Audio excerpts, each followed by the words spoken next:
Assalamualaikum warahmatullahi wabarakatuh. Perkenalkan kembali, nama saya adalah Siti Humairo. Saya adalah pendamping sosial PKH Kecamatan Kumai, Kabupaten Kota Bandung Barat, Provinsi Kalimantan Tengah. Nah, pada kesempatan kali ini saya akan memperlihatkan video simulasi yang saya lakukan kepada KPM tentang penyampaian modul 6, yaitu pemanfaatan bantuan sosial dalam pemenuhan gizi anak usia dini dan ibu hamil. Silahkan simak videonya sampai selesai. Assalamualaikum warahmatullahi wabarakatuh. Waalaikumsalam warahmatullahi wabarakatuh. Gimana kabarnya ibu semua pada hari ini? Alhamdulillah. Semoga masih tetap semangat menjalankan puasanya pada hari ini dan sampai terakhir nanti. Nah, sebelumnya saya ucapkan terima kasih kepada ibu yang telah menyempatkan waktunya hadir di pertemuan kelompok kita pada hari ini. Kita akan melanjutkan pembelajaran kita dari bulan kemarin. Kita kan sudah membahas tentang modul 5. Apa itu, ada ingat nggak modul 5 kemarin? Pencegahan dan penanganan paling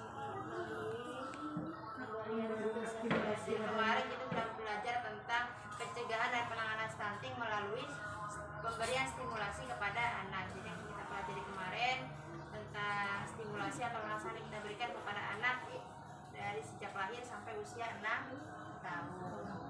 Oke, sebelum kita melanjutkan pembelajaran kita pada hari ini, sebelumnya mari kita berdoa agar pertemuan pada hari ini, pembelajaran kita pada hari ini diberikan kelancaran dengan membaca Bismillahirrahmanirrahim. Terima kasih. Jadi sekarang kita akan belajar tentang modul 6, yaitu tentang pemanfaatan bantuan sosial dalam pemenuhan gizi anak usia dini dan ibu hamil. Sebelumnya, ada yang tahu nggak bantuan sosial itu apa? bantuan dari pemerintah. Bantuan dari pemerintah. Bantuan beras. Dari sini apa?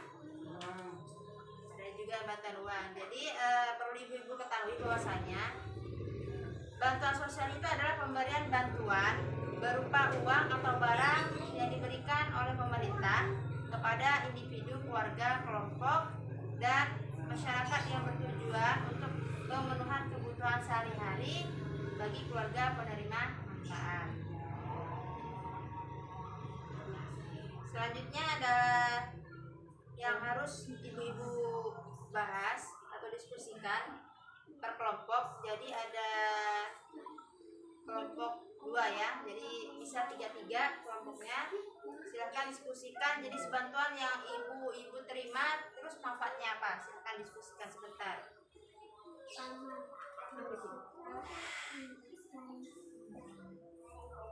Silakan dibahas sama temannya yang di sampingnya.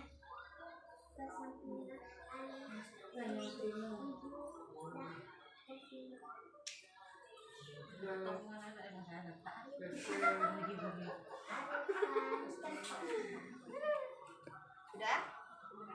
Coba kelompok sini, bantuan yang diterima apa ibu-ibu? Beras. Manfaatnya apa? Beras manfaatnya, bantuan beras manfaatnya untuk apa? Untuk makan, untuk sehari. Kalau di sini tadi apa? Bantuan apa? Ada lagi bantuan? Bantuan berupa uang. Uangnya untuk apa? Belanja sehari-hari. Jadi untuk uang yang diterima ibu-ibu itu untuk kebutuhan anak sekolah, untuk anak yang balita, untuk keperluan susunya, keperluan kesehatannya setiap hari, ya, yang punya bayi untuk beli pampers, ya, bisa. Jadi uang yang digunakan itu untuk kebutuhan gizi, ya, yang punya balita. Kemudian sekarang kan ibu-ibu sudah tahu ya bantuan yang ibu terima kemudian manfaatnya apa. Oke, terima kasih ibu-ibu karena sudah memberikan hasil diskusinya. Jadi perlu ibu-ibu ketahui bahwasanya manfaat bansos itu adalah sesuatu yang bisa terpenuhi untuk kebutuhan dasar keluarga penerima manfaat, baik itu berupa pangan, pendidikan, kesehatan, sehingga anaknya bisa menjadi sehat, bisa menjadi cerdas dan tidak stunting. Itu yang pertama. Kemudian agar makanan yang dimakan oleh ibu hamil dan balita memiliki kandungan gizi yang baik, maka perlu ibu-ibu ketahui dan ibu pahami jenis makanan dan fungsinya. Bahwasanya ada beberapa jenis makanan. Yang pertama itu makanan yang mengandung karbohidrat. Jadi makanan pokok yang mengandung karbohidrat. Fungsinya apa? Yaitu sebagai sumber tenaga, kemudian sebagai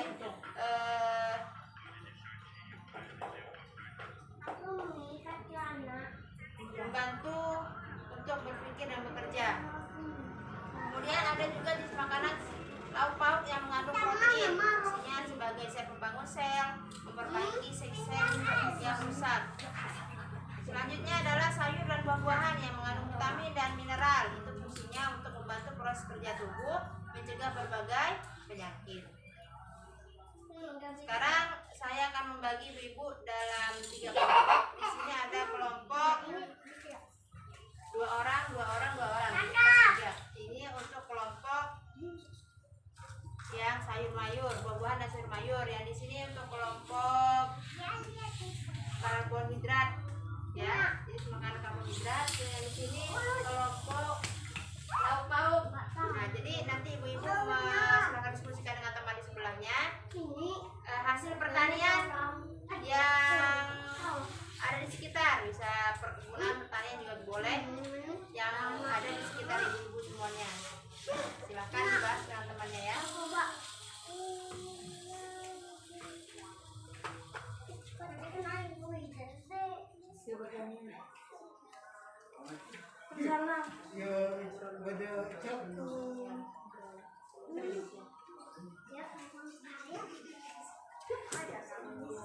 Ada banyak Silakan sekali. diskusikan dengan temannya. Ada song. Dan singkong nggak boleh. Nah, sekarang saya mau nanya ke kelompok makanan pokok. Hasil pertanian biasanya bahan pangannya seperti apa? Yang untuk karbohidrat, Singkong, jagung, apalagi bijadu dan padi. ya. Sekarang saya mau nanya ke lauk pauk. Lauk pauk apa?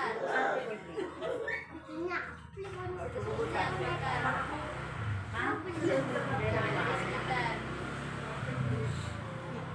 Ikan. Kalau lauk pauk ayam, ikan. ayam, Terus telur, apalagi? tempe tahu, Ya.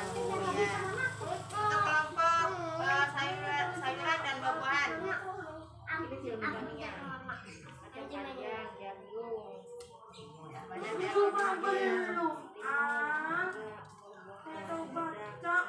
Pepaya, pisang. Jadi banyak sekali hasil dari pertanian, karena di sini rata-rata kan orangnya petani ya Bu Ibu ya. Jadi mudah dimanfaatkan bahan-bahan pangan yang mudah kita dapatkan di sekitar.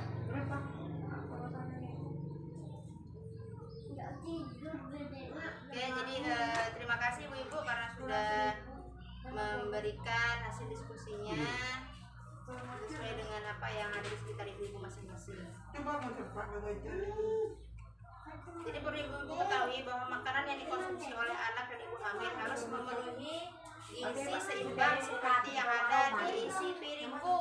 Ini isi piringku. Nah ini mengandung ada makanan pokok yang mengandung karbohidrat dan pauk berupa protein. Buah-buahan dan sayuran ini sama-sama mengandung vitamin dan mineral. Ini untuk yang ibu hamil. Kalau ibu menyusui, si piringku jadi harus lengkap ya. Ada kok aja mungkin ayam, sayur, buah, Dari yang sayur, jadi bahan makanan yang 4 ini ada di sini semua. Ya, sama juga untuk yang untuk anak sama, tidak ada bedanya. Harus ibu-ibu ketahui ada 10 pesan menu gizi seimbang. Yang pertama, kita harus mensyukuri dan nikmati aneka ragam makanan yang ada yang kita hidangkan. Kemudian yang kedua, banyak makan buah dan sayur untuk bisa membantu fitnya tubuh kita. Kemudian yang ketiga, biasakan mengkonsumsi lauk pauk yang mengandung protein tinggi. Yang keempat, biasakan mengkonsumsi aneka ragam makanan pokok, ya, makanan pokok tadi yang mengandung karbohidrat. Terus batasi konsumsi pangan manis. Jadi jangan terlalu makan yang manis-manis, ibu-ibu ya. Baik itu yang asin dan juga berlemak. Kadang-kadang kan ini biasanya kalau yang makan seperti ini terjadi penyakit kolesterol ya ibu-ibu ya. Kemudian yang keenam, biasakan sarapan pagi ibu-ibu. Sarapan pagi itu tidak harus untuk semua, biasa kita makan penggantinya dengan makan roti ya. Tuh, kalau sarapan pagi. Terus yang ketujuh, biasakan minum air putih yang cukup dan aman. Ya. Kemudian lakukan aktivitas fisik yang cukup dan mempertahankan berat badan ideal, olahraga sedikit ibu-ibu. Kemudian yang kesembilan, biasakan membaca label pada kemasan pangan. 10, cuci tangan pakai sabun dan air bersih ya. Oke, bagaimana ibu-ibu mengolah dan memasak makanan agar nilai gizinya tetap baik? Bagaimana cara mengolahnya? Cuci yang bersih, cuci dengan air yang mengalir, ada di cuci sungai katanya. Seperti air sungai ngalir ya Bu ya.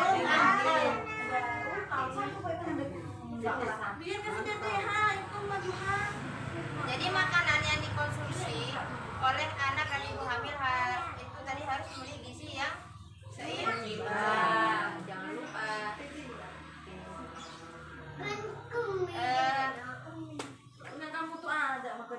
Bagaimana ibu-ibu di rumah yang punya anak balita cara membuat MPASI? Bubur ayam. Buat bubur. Dikasih sayur-mayur. Jadi caranya mudah sekali ibu ya. Untuk mengolah makanan gunakan cara memasak sederhana dengan cara merebus, mengukus dan memanggang ataupun menumis agar nilai gizinya tetap utuh. Kemudian perlu diperhatikan kebersihannya dan cara mencuci bahan-bahan pangan.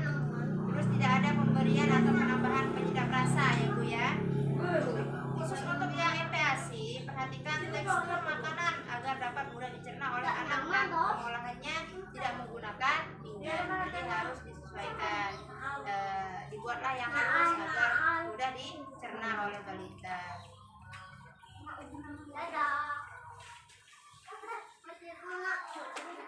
Kalau ibu ketahui, anak memasuki usia 6 bulan perlu diberikan MPASI agar anak terpenuhi kebutuhan gizinya secara seimbang. Jadi tidak hanya susu aja.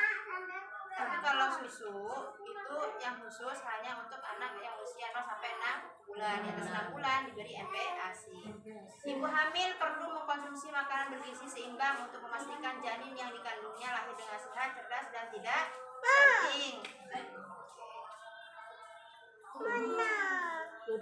Saya mau nanya nih kepada ibu-ibu, rencana apa yang akan dilakukan ibu-ibu di rumah terkait pemanfaatan bansos untuk mencegah dan mengurangi anak yang stunting?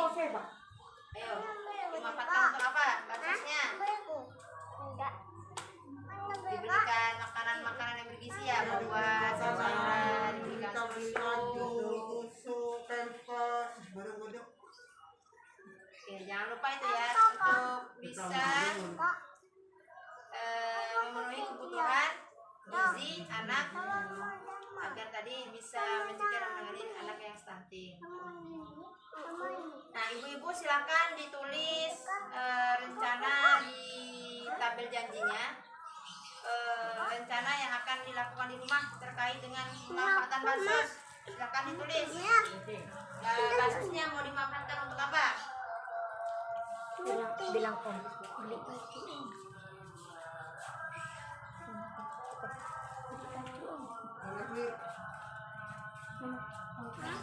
beli baju on kita bilang om Coba saya lihat. baju on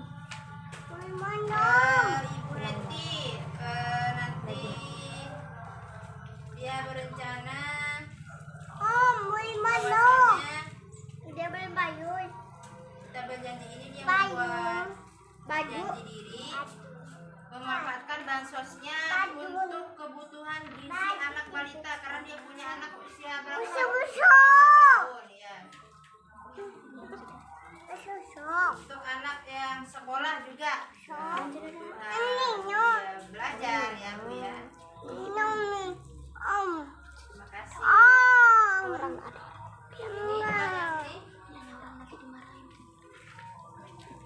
Ini sama saja ya, Ibu Wiwi ini juga sama punya anak usia 3 tahun dan anak sekolah juga sama-sama Nanti kita ke sana. membutuhkan Jangan diinjak. anak yang sedang sekolah yang lagi balita ini gizi. Kasih satu ada. Nggak mau. Jadi ibu-ibu ya perlu ibu ketahui bahwasanya ibu-ibu harus mengoptimalkan. Jadi bantuan sosialnya memang harus digunakan sesuai dengan kebutuhannya ibu ya, apalagi untuk penanganan juga ada menangani stunting. Bukan ke sungai. Jadi nanti ibu-ibu yang ingin mengetahui lebih lanjut terkait dengan permasalahan stunting bisa menghubungi pendamping ya. Baik, nanti kalau ada permasalahan stunting bisa disampaikan agar nanti bisa saya sebagai pendamping bisa membantu ibu-ibu menuju pelayanan atau fasilitas yang dibutuhkan. Gimana ibu paham dengan apa yang saya sampaikan pada hari ini? Semoga apa yang saya sampaikan yang kita pelajari pada hari ini bisa bermanfaat, yang mana kita mempelajari ini bisa dipraktekkan juga di kehidupan kita sehari-hari. Ada yang mau ditanyakan ibu? Ada Bu? Tidak ada. Oke. Jadi kalau nggak ada yang ditanyakan, saya kira sudah paham semuanya. Jadi untuk pertemuan hari ini saya akhiri. Kurang lebihnya apa yang saya sampaikan saya mohon maaf. Sebelumnya kita berdoa dengan pembacaan Alhamdulillahirobbilalamin. Dan akhiri semua assalamualaikum warahmatullahi wabarakatuh. Nah, jadi itulah tadi video yang saya lakukan dan semoga dengan adanya video itu bisa bermanfaat bagi kita semua. Sekian dari saya. Assalamualaikum warahmatullahi wabarakatuh.